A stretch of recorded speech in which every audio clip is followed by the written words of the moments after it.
Muito obrigada, Nobre Correia, por ter aceitado participar neste podcast E se Falássemos da Europa. Nós hoje vamos falar da Europa, de quem tem uma experiência a partir de Bruxelas, que é uma experiência que começou cedo. O Nobre Correia foi, eu diria, o primeiro correspondente português em Bruxelas, junto das instituições europeias. E isto mesmo antes da adesão de Portugal à União Europeia. E eu começaria por lhe pedir para falar dessa experiência. Esta experiência é uma experiência um bocado curiosa, que de facto começou em 1977, 78. Acontece que, de facto, no meio jornalístico português e no meio diplomático português, descobriram que havia um português que era assistente na altura, assistente no Departamento de Jornalismo da Universidade de Bruxelas e, portanto, resolveram pôr-lhe a mão em cima e propor-lhe que fizesse uma correspondência a partir de Bruxelas. Portanto, foi o caso, no que diz respeito às instituições europeias, porque eu já fazia outras coisas antes, mas em termos políticos e política belga, nomeadamente, por exemplo, para o comércio funchal, foi com o jornal, que se chamava O Jornal, e por outro lado depois com a RDP e com a RTP. A minha experiência foi, por um lado, agradável, interessante, mas foi uma experiência um bocado difícil, porque, claro, que eu era um colaborador pontual. A minha atividade era uma atividade de universitário. Era aí que eu ganhava a minha vida, que era a minha ocupação principal, a tempo inteiro. E, portanto, e como sabe, a ULB, a Universidade de Bruxelas e as instituições europeias não são precisamente ao lado uma da outra. O que supunha, portanto, deslocações, perdas de tempo bastante importantes. Por outro lado, estávamos num tempo da história em que os média portugueses não pagavam particularmente bem, continuam a não pagar, daquilo que eu sei.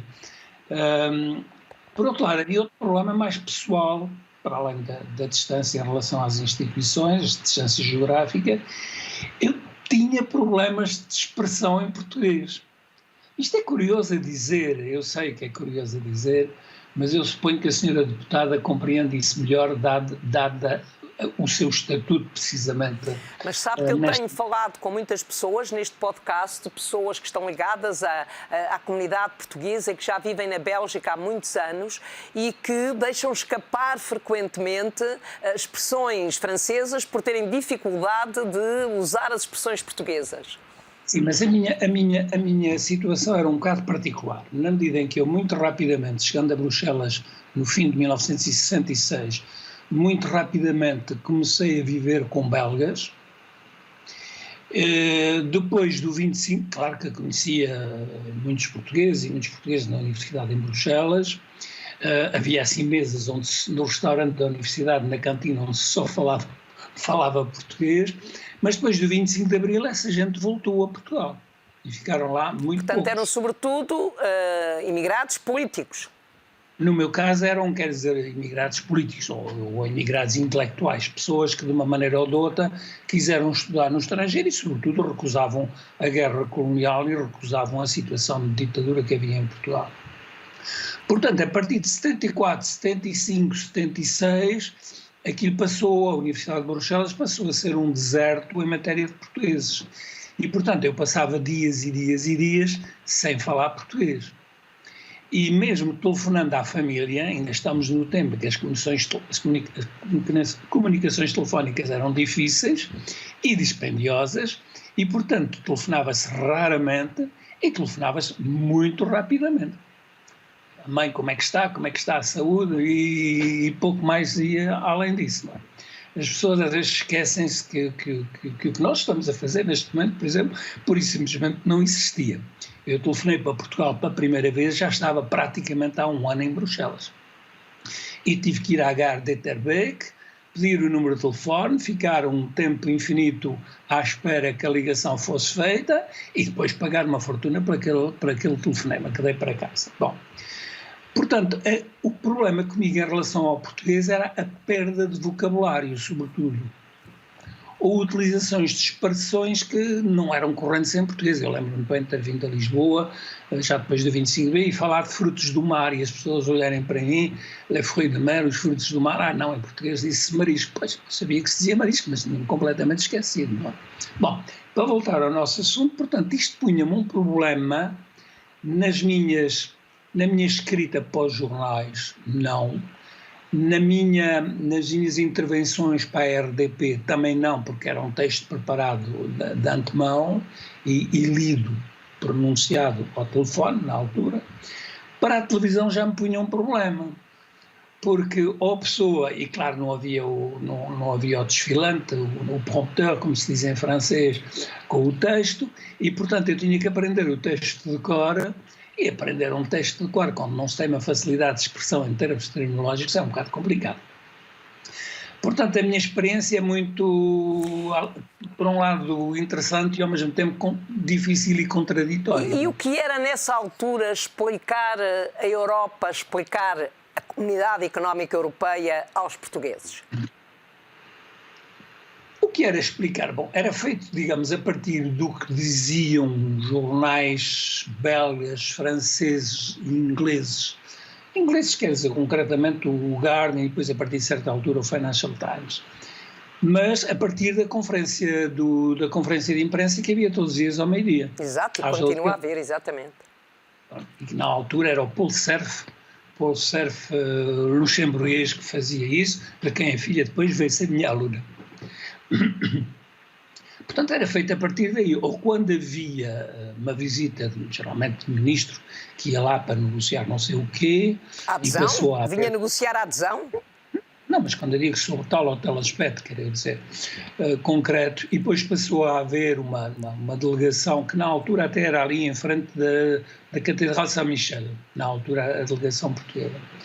Bom, ir até lá, lembro-me muito bem de ter lá ido, ter entrevistado o Constâncio e aquele que faleceu, esqueço-me do nome, já acabei. E portanto, o que era dizer quais eram as posições de Portugal e quais eram as posições da Comissão, concretamente, da Comissão sobre o assunto. Mas era uma matéria que se dava relativamente pouca importância do lado de Lisboa, e aqui eu também não estava pronto a dar muita importância por questões de disponibilidade de tempo. E depois, a partir de certa altura, começaram a chegar outros correspondentes de outros órgãos de informação, sobretudo a seguir à adesão em 86. Exatamente. Mesmo antes disso, a Lusa mandou alguém de que não me lembro do nome. Eu sei que depois essa pessoa tinha uma formação de economista, deixou a atividade jornalística e entrou mais ou menos nos meios diplomáticos financeiros e, portanto, a partir daí eu deixei de ter essa atividade e depois, por outro lado, passei a ter responsabilidades na universidade, nomeadamente com a nomeação de titular, de professor titular, portanto, em 1980, e, portanto, eu fui lentamente abandonando essas atividades. Porque, no fim de contas, quem é que estava em condições de ter correspondente em Lisboa? A Lusa, a RDP e a RTP. Ponto final, não é? Ponto final. Mas hoje Portugal já teve mais correspondentes do que tem agora, aqui em Bruxelas. Peço desculpa. Mas, digamos, como é que vê, designadamente como professor de comunicação, como é que vê a forma como a União Europeia é explicada na imprensa portuguesa aos portugueses? Pois, está-me a levar por caminhos muito complicados e difíceis, porque eu tenho uma muito má opinião dos média em Portugal e do jornalismo em Portugal. Por múltiplas razões, e inclusivamente razões que têm um fundamento histórico. Portugal sempre teve uma imprensa muito insatisfatória. quando eu ouço pessoas escreverem ou dizerem antes do 25 de Abril ou antes de tal época, toda a gente lia um jornal. Bom? Quando? Quando é que isso aconteceu?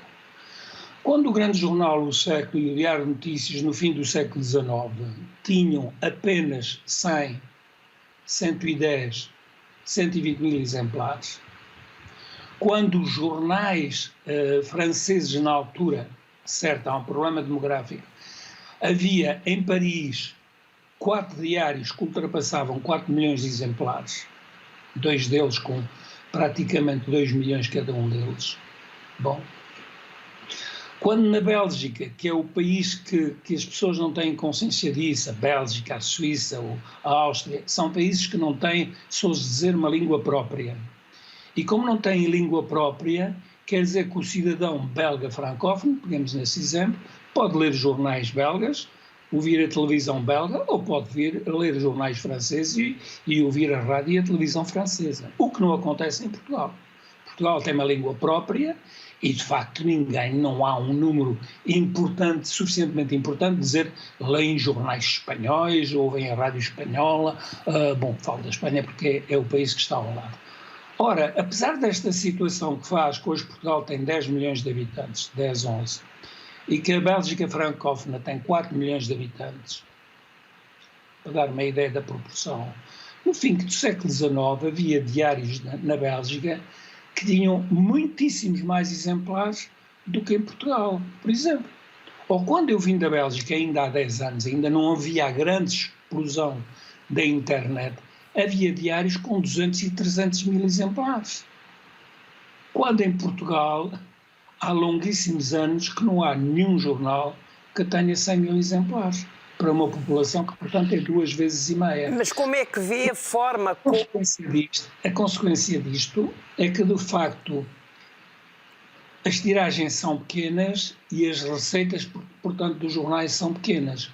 Como as receitas dos jornais são pequenas, as possibilidades de terem redações, e isto é verdade para a rádio e é verdade para a televisão, por razões evidentemente diferentes, terem redações suficientemente numerosas e suficientemente diversificadas e suficientemente formadas para proporem um produto, uma informação de qualidade. Por isso mesmo, repare, não há jornal nenhum, não sei em que ponto está agora a situação do público, mas tinham aí uma correspondente. Há poucos anos, aliás, que tinham uma correspondente. Não há jornal nenhum que tenha correspondente em Bruxelas, de facto. Nenhum. E outro problema é a RTP tem um correspondente, ou até tem 2, um para a rádio e outro para a televisão. Mas o que é isso? A senhora deputada sabe isso muito melhor do que eu. Quer dizer, não há dúvida que um correspondente não está em condições de cobrir toda a atividade das instituições europeias. Muito menos se ainda se adicionarem essas, as da NATO, e se adicionarem essas, a da vida política e social na Bélgica, por exemplo. Mas, eu conheci, não posso... Diga. Mas repare, por exemplo, eu lembro-me quando era chefe da representação da Comissão Europeia em Portugal, nós distribuíamos o comunicado de imprensa que é distribuído nas conferências de imprensa do meio-dia da Comissão Europeia, nós distribuíamos esse comunicado de imprensa traduzido nos pontos específicos que podiam ter mais interesse para Portugal. Portanto, fazíamos nós próprios um comunicado de imprensa a partir desse comunicado de imprensa que distribuíamos à imprensa portuguesa e uma rede de jornalistas de que dispunhamos. Hoje essa necessidade já não existe com as mesmas características, porque os jornalistas, a imprensa, acede a essa informação, eu diria, ao vivo. No mesmo momento em que nós recebemos a informação, a imprensa também recebe essa informação. Portanto, digamos que aqui as questões se colocam de forma diferente. É evidentíssimo que a internet, a partir de meados dos anos 90, e sobretudo, digamos, desde há uma dezena de anos, é evidente que é a revolução total. Não, e sobretudo isso reduziu imenso, significativamente, o número de correspondentes de todos os países na União Europeia junto das instituições europeias. Agora, repare, o que diz é verdade, mas repare duas coisas. Os grandes jornais europeus, que se chamam Financial Times, que se chamam Guardian, Le Monde, El País e não sei o quê, e o Corriere della Sera, não têm muitas das vezes, um só correspondente em Bruxelas. Sim. Porquê? Mas por isso mesmo, quer dizer, é que há quem tenha que ser especializado na agricultura, há quem tenha que ser especializado nas questões financeiras, há quem tenha que ser especializado e por aí fora, e por aí fora. E depois acrescenta-se a isso a NATO, tem que ser especializado em problemas militares, estratégia, e não pode ser uma mesma pessoa a tratar isso tudo. E o que eu estou a dizer em relação à delegação em Bruxelas é verdade também em relação às redações. Porque o problema, e tornou-se flagrante nestes últimos meses, eu ando tentado em escrever sobre o assunto, que é o facto, por exemplo, o Covid, e depois agora a situação na Ucrânia, e por aí fora, estes grandes temas que fazem que todos os dias há matéria sobre o assunto, uma pessoa constata que as redações portuguesas não tinham gente preparada para isso. Quando se vai a uma televisão francesa, a uma France 2, quando se vai a um jornal como Le Monde, há médicos jornalistas, há médicos que escolheram fazer a carreira da vulgarização científica. Em Portugal não há. Em Portugal não há, pura e simplesmente. E isto é verdade em todos os domínios. Pior ainda, constata-se que a mesma pessoa que num jornal, vou dar um exemplo, sem citar nomes, vou dar o exemplo, por exemplo, do jornal do Público, que é o jornal mais de referência que há em matéria de imprensa diária em Portugal, quando se vê a mesma pessoa tratar do Afeganistão, da Síria, da Alemanha, das eleições em França e, se necessário for, e eu já vi isso, do Covid, eu digo, como é que é possível? Como é que é possível? Qual é a credibilidade, qual é a consistência da informação tratada por esta pessoa? Seja quais forem as qualidades intelectuais da pessoa. Portanto, o que faz a grande diferença entre os média portugueses e os média de países, inclusivamente, repito, da Bélgica, da Suíça e da Áustria. Repare, na Áustria há um diário que ainda há muito pouco tempo, 7 milhões de habitantes, e, portanto, 7 milhões que podem escolher ler jornais alemães ou jornais da Suíça alemânica. 7 milhões de habitantes. Havia um jornal, ainda há pouco tempo, um diário, que fazia 1 milhão de exemplares, que é o Courier. Bom, isso não existe. Isto era um jornal popular, atenção. Há 2 jornais de referência. É o Standard e o Die Presse. Bom, por exemplo, isso não existe em Portugal. E, portanto, os meios são reduzidos. Agora, a pessoa diz qual é a galinha, onde é que está a galinha, onde é que está o ovo, os jornais vendem pouco porque não têm conteúdo suficiente e de qualidade. Isso é verdade em matéria de política internacional, mas é verdade em matéria de informação nacional. Que informação é que a senhora encontra nos jornais de Lisboa ou do Porto, os jornais de Lisboa, do Porto só há um já, bom, que se encontra de informação sobre a Guarda, a Covilhã, o Fundão, a Castelo Branco, que é a minha região de origem? O que é que se encontra lá? Zero. Mas no que diz respeito... Amor com amor se paga. Quando se vê os resultados do controle das vendas dos jornais da Associação Portuguesa de Controle de Tiragens, os resultados são por distrito. Nesse distrito, esses jornais de Lisboa vendem 7 exemplares, 15 exemplares em todo um distrito. Em todo um distrito. Não há informação. Para voltar um bocadinho à questão de como é que as questões europeias são tratadas, também hoje é cada vez mais claro, e isso evidentemente tem um impacto na forma como as questões europeias são tratadas pela imprensa. As questões europeias estão cada vez mais ligadas com as políticas nacionais. Ou seja, digamos que o que é importante perceber são aquilo que são, digamos, linhas políticas que a União Europeia aprova nos Conselhos Europeus, nos Conselhos de Ministros, a influência que isso tem nas políticas nacionais, que as decisões aqui tomadas têm nas políticas nacionais. Esse tipo de... E portanto, isto cruza perfis diferentes. E, portanto, a minha questão é, acha que esse facto que desvaloriza o facto de haver especialistas em questões europeias, mas haver mais ao nível da imprensa, pessoas que têm responsabilidades setoriais e que têm que compreender a influência das políticas europeias nessas políticas setoriais? Repare, o problema formula-se desta maneira. Segundo os últimos dados que me foram comunicados pelo diretor do Público, precisamente no jornal de referência, e eu penso que já não são atuais, há 120 jornalistas no público. O Libération tem 220, o El País tem mais de 400 e o Le Monde tem 520. Portanto, quer dizer, e atenção, o Le Monde e o Libération só saem 6 dias na semana. Exatamente. Embora o Monde tenha uma edição matinal todos os dias da semana, uma edição digital, todos os dias da semana. Enquanto que o Público são 7 dias da semana. Portanto, o que isto quer dizer é que há muito menos gente e, por consequência, muito menos gente especializada. E, portanto, uma coisa que eu sinto fortemente nos médias em Portugal, na imprensa e nota-se enormemente na televisão, é que é um jornalismo que funciona muito à base de comunicados, de conferências de imprensa, de declarações. No caso dos jornais impressos, vive-se muito de artigos de opinião, como eles lhe chamam. Eu tentei já explicar aos responsáveis de jornais que a análise são uma coisa e a opinião são outra, e bom, há diferentes tipos de conteúdos jornalísticos. E repare, por exemplo, no caso do Diário de Notícias agora.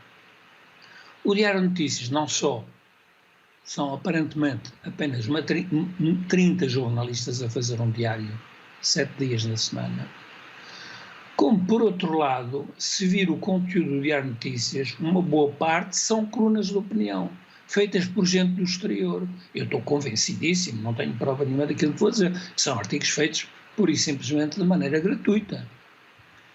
E, portanto, o problema é esse, quer dizer, são artigos feitos numa perspectiva puramente muitas vezes, de políticos que, por conseguinte, eu acredito pouco nos políticos que fazem análises totalmente independentes. Há sempre ali, muito naturalmente, que a pessoa, sendo liberal ou social-democrata no sentido europeu da palavra, ou social-democrata ou comunista ou não sei o quê, é evidente que há ali uma sensibilidade na abordagem dos assuntos inevitável. Claro. Eu gostava de colocar uma questão a propósito desta nossa conversa. Publicou recentemente um livro que se chama História dos Mídia na Europa. Portanto, eu não li o livro, tenho que confessar, mas gostava de perceber o que é que valoriza aqui. Valoriza a relação dos mídias com a identidade dos países, valoriza a dimensão europeia, o que é que valoriza aqui? Ou as duas?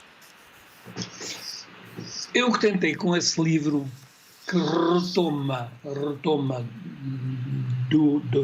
dos antigos sílabus, como se diz em francês, das minhas cadeiras, que era precisamente a história dos médias na Europa e a socioeconomia dos médias na Europa. Bom, que eram cadeiras dadas, já nem sei, 3º, 4º ano, se bem me lembro. Portanto, o problema, a história dos médias na Europa é uma história que trata dos grandes países europeus, França, Grã-Bretanha, Itália, Alemanha, 4, dando aulas numa universidade belga, evidentemente a Bélgica e evidentemente o Luxemburgo, que não tinha universidade naquele tempo, e havia muitos estudantes do Luxemburgo, já dá 6, e depois há qualquer coisa aqui que falta, e claro, Portugal, de que eu não falava praticamente, não falava na exposição oral da matéria, e tinha uma coisinha ou outra na sebenta, no sílabus, e claro, o editor, eu fui consultar o editor no início, que me disse, um autor português numa editora portuguesa que não fala de Portugal... Bom, não é aceitável.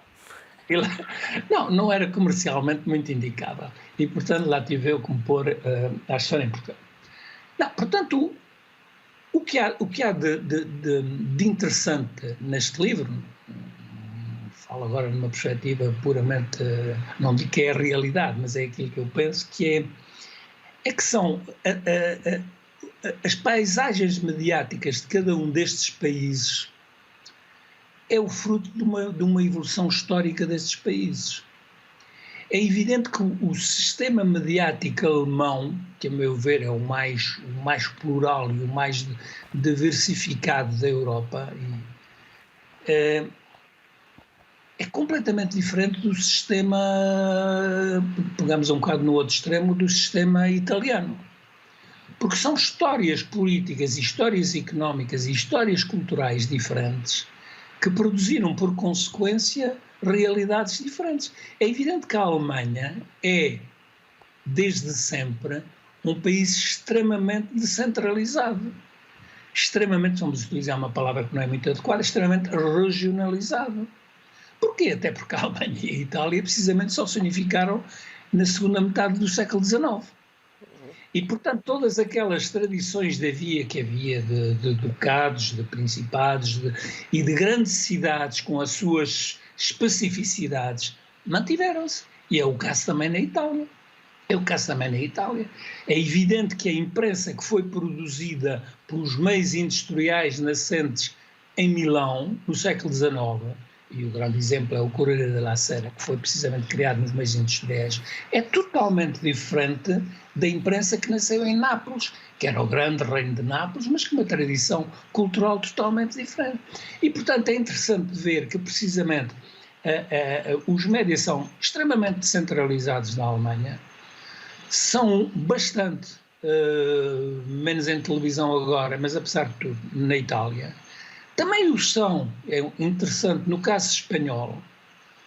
E depois temos uma situação francesa um bocado contraditória, porque é descentralizada em matéria de imprensa, mas já o é muito menos em matéria de televisão, por exemplo. E então o caso catastrófico de Portugal, em que tudo se passa em Lisboa e um bocadinho no Porto. Repare, todo o interior de Portugal, onde é que há imprensa diária em Portugal? 2 diários em Braga, 1 no Porto, 1 em Aveiro, 1 em Viseu, 2 em Coimbra, 4 em Lisboa e 1 em Évora. Ponto final.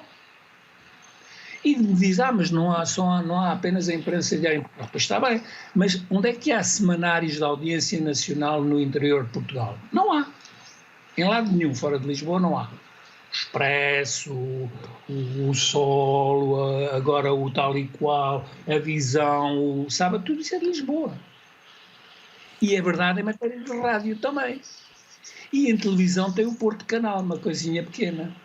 Não, e tem os estúdios da RTP e das outras duas também no Porto. Mas mais nada. Ora, isto em Espanha não é verdade. Não é verdade. Eu não vale a pena citar nomes, mas um dia o chefe da Casa Civil de um Presidente da República em Portugal disse-me: lemos o seu artigo e ficámos muito espantados porque, de facto, a imprensa na Galiza, diária, tem tiragens superiores à imprensa portuguesa. Na Galiza. Sim, senhora. Muito obrigada por ter aceitado partilhar connosco essas reflexões aqui no podcast. E se falássemos da Europa, hoje falámos dos mídia na Europa. Muito obrigada. Muito obrigada à senhora deputada.